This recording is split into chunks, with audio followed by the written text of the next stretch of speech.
ஓம் சாய்ராம். அனந்த கோடி பிரம்மாண்ட நாயக ராஜாதிராஜ யோகிராஜ பரபிரம்மம் ஸ்ரீ சச்சிதானந்த சமர்த்த சத்குரு சாய்நாத் மகாராஜ் கி ஜெய். ஜெய் ஜெய் ஸ்ரீ சுவாமி சமர்த்தா, ஜெய் ஜெய் ஸ்ரீ சுவாமி சமர்த்தா, ஜெய் ஜெய் ஸ்ரீ சுவாமி சமர்த்தா. உலகெங்கிலும் உள்ள கோபுரம் டிவி நேயர்களுக்கும் சாய் அன்பர்களுக்கும் சுந்தர் சாயின் சிரம் தாழ்ந்த நமஸ்காரங்கள். பரிபூர்ண தத்தாவதாரியான அக்கல்கோட் ஸ்ரீ சுவாமி சமர்த்த மகாராஜுடைய லீலாமிர்தத்தை நாம் கடந்த ஒரு வருஷங்களுக்கு மேலாக பருகி கொண்டிருக்கிறோம். அந்த அக்கல்கோட் ஸ்ரீ சுவாமி சமர்த்த லீலாமிர்தம் நமக்கு வந்து சேர்ந்ததே மகாபிரிய அற்புதம் அப்படின்னு சொல்லலாம். ஏன்னு கேட்டால் அக்கல்கோட் சுவாமி சமர்த்தரை பற்றி மராத்தியில், ஹிந்தியில் அந்த மாதிரி சில புத்தகங்கள் இருக்க ஒழிஞ்சு இங்கிலீஷில் கூட அவ்வளோ புக்கு கிடையாது. அதை ரொம்ப கஷ்டப்பட்டு தொகுத்து நமக்காக வழங்கியிருப்பவர் மாதங்கி பாலாஜி அவர்கள். அதில் நான் உங்களுக்கு ஏற்கனவே சொன்னேன், 9 காண்டங்கள் இருந்து நம்ம 4 காண்டங்களை ஏற்கனவே பூர்த்தி பண்ணிவிட்டு 5வது காண்டமான கருணாமூர்த்திங்கிற காண்டத்தை நம்ம போன எபிசோட்லேருந்து ஆரம்பித்து வச்சோம். அதில் நம்ம அகமது நகர்லேருந்து வந்த பிராமண தம்பதிகளுடைய எளிய காணிக்கையாக சுவாமிகிட்ட வந்து நமஸ்காரம் பண்ணி கொடுக்கும்போது சுவாமி எப்படி அவள்கிட்ட குழந்த மாதிரி தனக்கு என்ன வேணுங்கிறதெல்லாம் கேட்டு வாங்கி சமைச்சு சாப்பிட்டு அதை எல்லாருக்கும் அனுகிரகம் பண்ணினாருங்கிறதையும் பார்த்தோம். அப்படிப்பட்ட கருணாமூர்த்தியான சுவாமி அந்த விநாயகர் கோயிலில் உட்காந்துட்டுருக்கார். அந்த டயத்தில் பாம்பேலேருந்து சில பக்தர்கள்லாம் அவரை வந்து பார்க்குறதுக்காக வரா, வந்து நமஸ்காரம் பண்ணுறா. நமஸ்காரம் பண்ணோடனே இந்த இடத்துல உங்களுக்கு ஷீரடி சாயியுடைய சச்சரித்தில் நடந்த விஷயங்களும் ஞாபகம் வரும்னு நினைக்கிறேன். ஏன்னா சுவாமி உடனே என்ன பண்ணுறார், அந்த வந்திருக்கிற பக்தர்களில் ஒருத்தர் வந்து ஒரு வியாபாரி, வணிகர் ஒருத்தர். அவரை பார்த்து, ஏய் என்னோடய மாதுளம்பழம்லாம் இங்கே, அதை முதல்ல கொண்டா அப்படின்றார். பார்த்தோன்னே அவர் உடனே ஒரு நிமிஷம் அவர் உலுக்கின மாதிரி ஆகிடுது அவருக்கு. அவர் உடனே என்ன சொல்கிறார், சுவாமி நான் வந்து உங்கள்கிட்ட ஒரு விஷயம் வேண்டின்றேன், அது நான் நினச்ச மாதிரியே நல்லபடியாக நடந்துருது, அந்த மாதிரி நடந்தால் நான் உங்களுக்கு மாதுளம்பழம் சமர்ப்பிக்கிறேன்னு சொல்லி வேண்டின்றேன். அதுக்காக 2 மாதுளம்பழங்களும் கொண்டு வந்தேன்.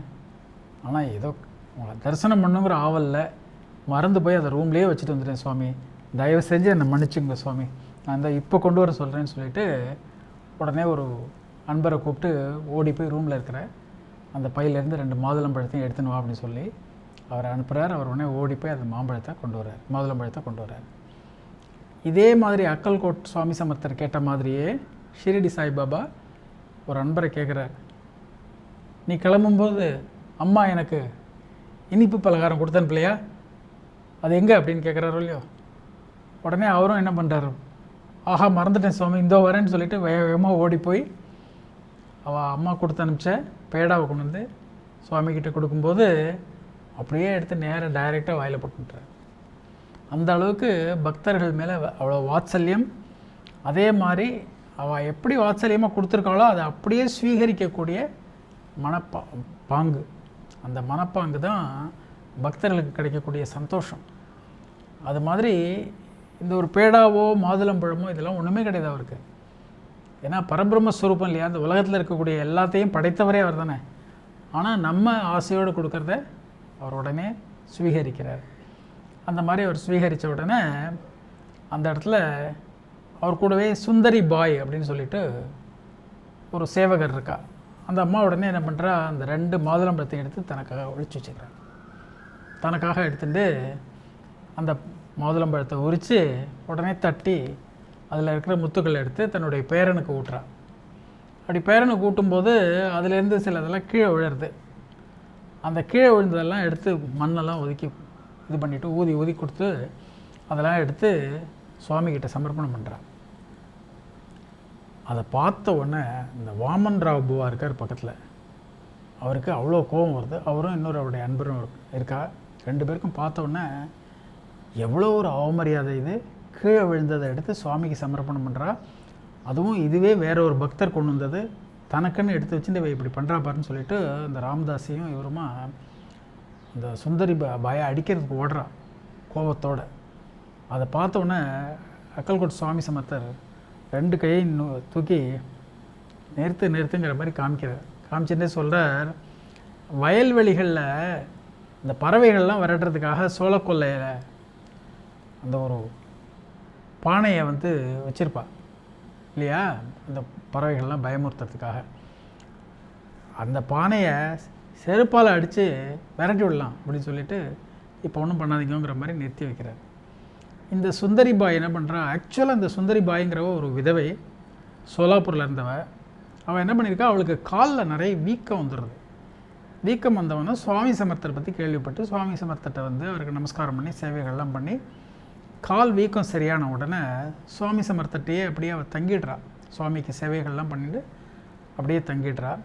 அந்த காலகட்டங்களில் சுவாமிக்கு சேவைகள் பண்ணுறதுக்கு சோழப்பா தான் பண்ணிட்டு இருந்தார். அந்த சோழப்பாக்கு நிறைய வேலைகள், அதிக வேலைகள் இருந்ததுனால ஹெல்ப்புக்கு யாராவது கிடச்சா பரவாயில்ல அப்படிங்கிற மாதிரி அவர் நினச்சிட்டு இருக்கும்போது இந்த அம்மா வந்து சேவைகள் பண்ணும்போது சரி பரவாயில்ல இருந்துட்டு போகிறான்னு சொல்லிட்டு அவளை அலோவ் பண்ணுறார். அவளுக்கும் சில வேலைகள்லாம் கொடுக்குறார்.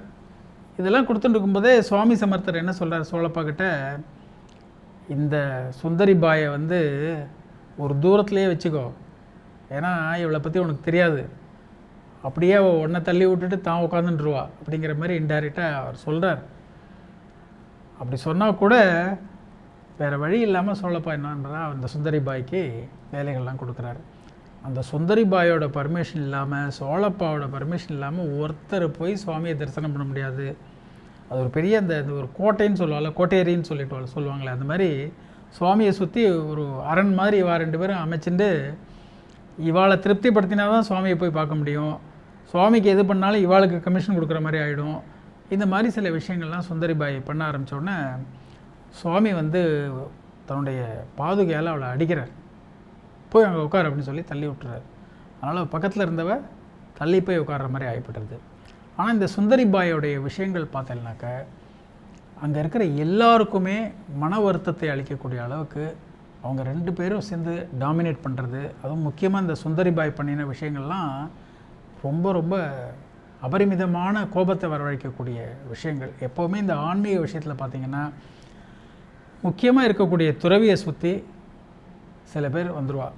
அந்த சில பேர் அவளுடைய ராஜ்யத்தை எடுத்துகிட்டு அந்த வரக்கூடிய பக்தர்கள்லாம் மனசை புண்படும்படி நடப்பாள். அதில் இந்த சுந்தரி பாய்ங்கிறவளுடைய விஷயம் அப்படிப்பட்ட மன வருத்தத்தை அளிக்கக்கூடிய ஒரு விஷயம்.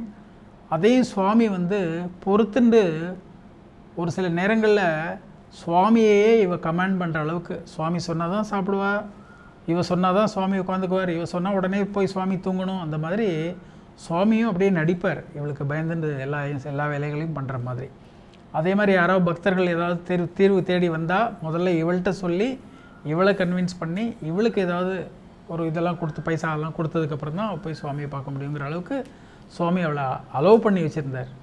பரபிரம்மஸ்வரூபமான சுவாமியே இந்த மாதிரி ஒரு பக்தரை அலோவ் பண்ணுறாரு அப்படின்னாக்க நம்ம ரொம்ப கிளியராக புரிஞ்சுக்க வேண்டியது என்னென்னு கேட்டால், அவளுடைய பூர்வ ஜென்ம கர்மாக்களோ அல்லது அவர்களுடைய முன்னோர்கள் செய்த புண்ணியங்களோ அவங்களுக்கு இந்த இடத்துல அந்த ஒரு சலுகையை கொடுத்து இந்த மாதிரி இடத்துக்கு அவளை அனுப்பிச்சி வச்சுருக்கு.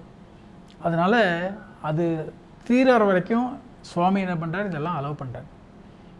கரெக்டாக அந்த புண்ணியங்கள் தீர்ந்த உடனே அதுக்கு உண்டான தீர்வை சுவாமி கொண்டு வருவார் அப்படிங்கிறதுல எந்த விதமான டவுட்டுமே வேண்டாம். அது மாதிரி இந்த சுந்தரி பாயோட விஷயத்துலையும் சுவாமியும் அவள் சொல்கிறதெல்லாம் கேட்டுட்டு எல்லோரும் பார்த்து சந்தேகப்படுற அளவுக்கு சுவாமியையும் இவ கையில் போட்டுட்டாளாங்கிற அளவுக்கு அவர் சுவாமி வந்து அவர் சொல்கிறபடியெல்லாம் கேட்டு நடந்துட்டுருக்கார். இந்த சுந்தரி பாய் எவ்வளோ தூரம் பக்தர்களை அந்த அளவுக்கு மனசு புண்படும்படி நடந்தாலோ அதே மாதிரி பின்னால் அவளுக்கு நடக்கிற விஷயங்களையும் பற்றி நம்ம இன்னும் அடுத்த எபிசோட்லேயும் பார்க்கலாம். ஜெய் ஜெய் ஸ்ரீ சுவாமி சமர்த்தா, ஜெய் ஜெய் ஸ்ரீ சுவாமி சமர்த்தா, ஜெய் ஜெய் ஸ்ரீ சுவாமி சமர்த்தா.